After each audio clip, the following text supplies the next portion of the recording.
नमस्कार. सरकारी कर्मचारी या यूट्यूब चॅनलमध्ये आपलं खूप खूप स्वागत आहे. 8वा वेतन आयोगात इतका होणार फिटमेंट फॅक्टर, समोर आली अपडेट. चला तर याबाबतची सविस्तर माहिती पुढील प्रमाणे पाहूया. तत्पूर्वी चॅनलला सबस्क्राईब केलेलं नसेल तर चॅनलला सबस्क्राईब करायला विसरू नका.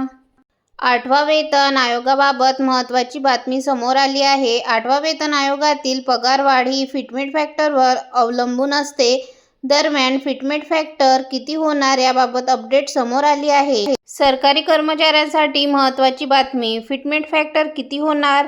महागाई भत्त्यावर फिटमेंट फॅक्टर अवलंबून. केंद्र सरकारी कर्मचाऱ्यांसाठी 8वा वेतन आयोग लागू केला जाणार आहे. 8वा वेतन आयोग हा फिटमेंट फॅक्टरवर अवलंबून असतो.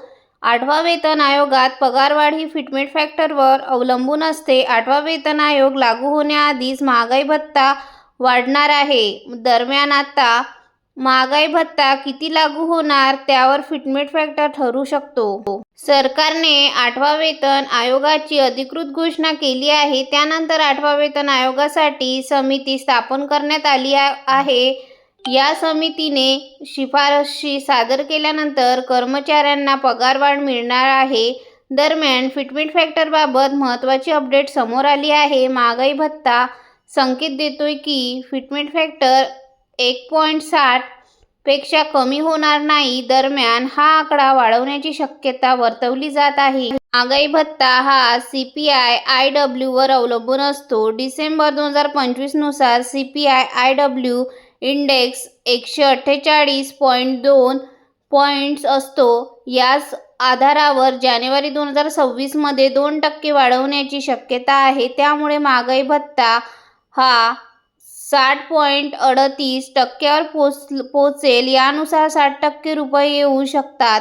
दरम्यान सध्या तरी महागाई भत्ता वाढवलेला नाही. लवकरच घोषणा केली जाईल.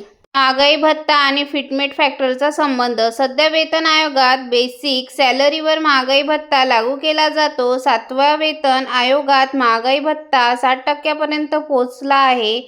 त्यामुळे ज्याची बेसिक सॅलरी 100 रुपये आहे त्यांनी DA जोडून 160 रुपये दिले जातात. याचमुळे फिटमेंट फॅक्टर कमीत कमी 1.60 होण्याची शक्यता आहे. दरम्यान याबाबत कोणतीही अधिकृत माहिती समोर आलेली नाही. धन्यवाद.